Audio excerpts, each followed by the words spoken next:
I used to work the night shift at a small convenience store on the edge of the town. It wasn't exactly my dream job, but it paid the bills and the hours suited me. The store sat next to an old, abandoned strip mall. By the time Mac logged in at 10 p.m., the entire area was silent except for the faint buzz of the streetlights and the occasional passing car. Most nights were quiet. A few truckers, a handful of late-night smokers, or people heading home from bars. That was about it. But one night stuck with me. One night I will never forget. It was around 1 a.m. when the doorbell chime went off. A man walked in. I noticed him right away because there was something off. He wasn't dressed like most of the regulars. His clothes were messy but clean, and he moved slowly, scanning the shelves with this strange intensity. His eyes lingered on everything just a little too long. Eventually, he looked straight at me. He walked over, leaned on the counter, and asked almost casually, "You alone here?" The way he asked it sent a chill through me. I forced a smile and shook my head. "No," I lied. "My coworker's in the back stocking shelves." He just stared at me for a moment. His expression was unreadable. Then, without buying anything, he gave a small nod and walked out the door. I tried to brush it off, but the whole interaction stuck in my head. A couple minutes later, I stepped outside the side door for a smoke break just to clear my mind. That's when I saw it. A dark sedan parked at the far end of the empty lot. No headlights, no engine running, just sitting there. My gut twisted. I went back inside, locked the door, and kept an eye on the cameras. At first, nothing happened. The sedan didn't move. No one got out. Hours dragged on, but then, around 3 a.m., I noticed something on the monitor that froze me in place. The man was back. He was standing right outside the glass door of the store, staring directly at the camera. He wasn't moving. He wasn't knocking, just standing there with this unsettling grin like he knew I was watching. My heart pounded, eyes burning toward the door, and sure enough, he was there, motionless, smiling. For a moment, I didn't breathe. Then, slowly, almost deliberately, he turned and walked across the lot. He didn't run, didn't rush, just strolled back to the sedan, got in and sat there with the lights off, watching. He stayed like that for nearly an hour. I kept glancing at the monitors, my stomach in knots. Finally, just before dawn, the car pulled away. No screeching tires, no drama, just gone. When I stepped outside after my shift ended, the lot was empty again, completely empty. The only sign that he had ever been there was a crushed cigarette butt by the dumpster, still faintly warm when I touched it. Since that night, I have worked plenty more shifts, but I never forget that moment. The way he asked if I was alone, the way he stood there smiling, because I realized something terrifying. He wasn't just passing through. He wanted me to know that if he wanted to, he could have gotten inside, and there was nothing I could have done to stop him. For a few years, I worked at a small pub just a couple of miles from my place. One night, my shift wrapped up around 11, and after hanging around for a couple of drinks with the staff, I decided to walk home. Now, this had been an exceptional night for me tip-wise, and I had close to $400 in cash on me at the time. Between the pub and my house was exactly one street light about a quarter mile from the pub. The rest of the walk was in complete darkness. This was a dark night, too. It was close to the new moon and cloudy to boot, so it was almost pitch black. Now, I live out in the boonies, so there isn't even much light pollution to help out. Not long after I leave the pub, a car slowly drives by me. About a quarter mile down the road, the car slows to a stop and just sits there. I stop walking and watch the car. It sits for a few minutes, then slowly drives away. A couple of minutes later, the same car comes slowly driving back by me in the opposite lane. It gets by me, drives a bit down the road, and slows to a stop again. Then it does a U-turn and starts screaming back down the road towards me with the lights off. At this point, I'm absolutely terrified. I don't have a cell phone at the time. There is no one around to see what's going on. The car is between me and the pub, so I can't get back to the safety there. My house is still about 1.5 miles away. No way I can quickly escape there. I quickly run off the road into the woods and duck down behind a bush. I watch for the car, but it's too dark to see it with the lights off and bushes, trees, undergrowth between me and the road. I sat there for about 10 minutes, but don't see or hear anything. I'm about to make my way back to the road when I hear car doors closing. Now, I'm really panicking. It feels like my chest is about to explode. The hairs on the back of my neck are standing up. I keep imagining someone sneaking up behind me. I stay hidden and hope to God whoever it is doesn't find me. I don't know how long I stay there, but I eventually hear car doors again, then cars passing by.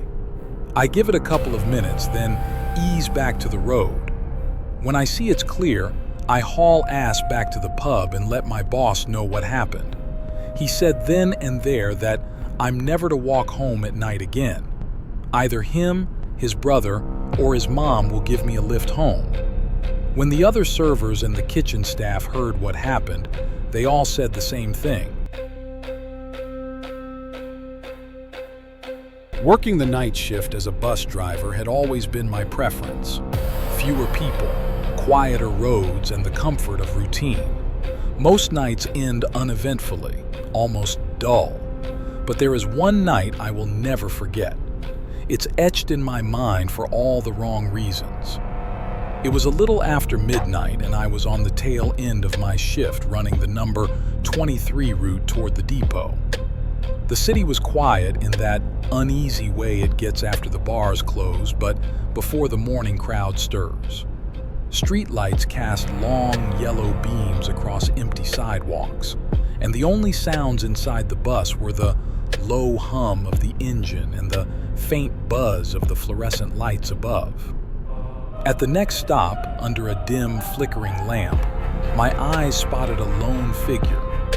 He was tall and lanky, hunched over like the weight of the world was on his shoulders. He dragged a large suitcase behind him. It scraped and thumped along the concrete as he shuffled forward.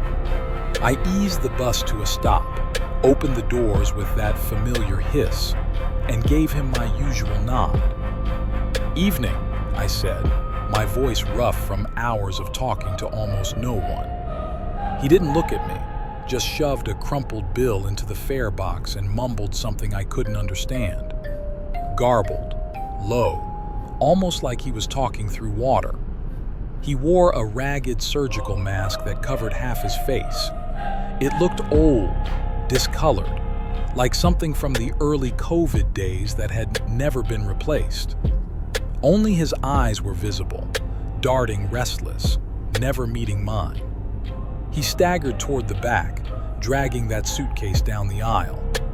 The thing was huge, old canvas with scuffed edges, the kind of luggage you'd see at a yard sale.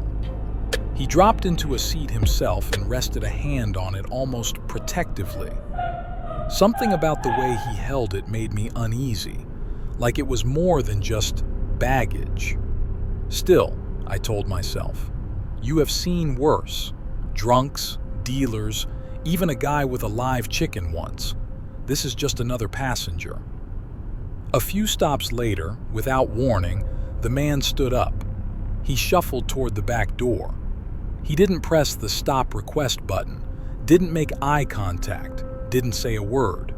He just stumbled off into the dark when the bus slowed at an intersection.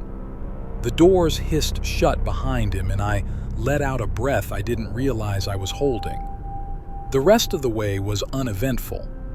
A couple more empty stops, then finally I pulled into the depot. The lot was quiet except for the distant rumble of a few other buses idling in line for fuel. I parked in my bay, grabbed my clipboard, and started my post-trip inspection. It's routine. We are required to walk the aisle after every shift, check the seats, make sure nobody's passed out, log any damage or forgotten belongings. I have found everything from wallets to grocery bags to baby strollers over the years. It's annoying busy work, but part of the job. That's when I saw it, the suitcase. It was still there, tucked under the seat where the masked man had been sitting. For a moment, my brain just refused to process it. People leave umbrellas or phones all the time, but no one forgets something that big. My gut twisted as I stepped closer. The canvas was torn at the corners, the zipper half rusted. And then I noticed a stain. A dark, wet patch had spread onto the floor beneath it. I thought maybe someone spilled soda, but the smell hit me next. Sharp, metallic, unmistakable. Blood. My heart hammered in my chest. Training says to leave suspicious items alone. Call dispatch. Let the supervisors or police handle it. But part of me needed to know. My hand hovered over the zipper, shaking. I pulled back, wiped my palm on my pants, then forced myself to do what I should have done first. I grabbed the radio. Dispatch, this is Unit 23 at the depot. Got a situation here. Passenger left behind a large suitcase. There is a leak. Smells off. Requesting security. Static crackled before a calm voice came back. Copy that, 23. Step out of the vehicle and wait for security. Do not touch the item. I exhaled hard, realizing I'd been holding my breath. I stepped out into the night air, trying to keep my hand steady as I lit a cigarette. Security rolled up within minutes, followed by 2 squad cars. Blue lights splashed across the side of my bus, and suddenly, the quiet depot felt like a crime scene. An officer approached me, notebook in hand. You the driver? Yeah, some guy left it. Mask on, tall, dragging it. Just walked off. The officer nodded. You touched the bag? I swallowed hard. No, just saw the leak and called it in. Another officer climbed aboard the bus, flashlight sweeping the aisle. He crouched by the suitcase, examined it without opening it, then stepped back quickly. His face had gone pale. They cleared the area, told me to stand back by the guard shack. Minutes dragged into what felt like hours. Eventually, I saw them cut the suitcase open. Even from where I stood, the smell rolled out like a punch to the gut. One of the officers gagged, pulling his shirt over his nose. Another swore under his breath. Later, they told me the contents. Black trash bags tightly wrapped, leaking fluids. Inside the bags were what I feared, human remains. I didn't need every detail. The look on their faces told me enough. I gave my statement, described the man as best I could. The mask, the nervous eyes, the way he clutched the suitcase. They took the security footage from the depot, but I never heard what came of it. Whether they found him, whether they identified the victim, nothing. Just silence. For weeks I couldn't shake it. Every night I drove, I caught myself staring in the rearview mirror, half expecting to see that suitcase sitting under a seat. Every tall, thin passenger in a mask made my stomach drop. Eventually, I requested a transfer. I don't drive nights anymore. Maybe never again.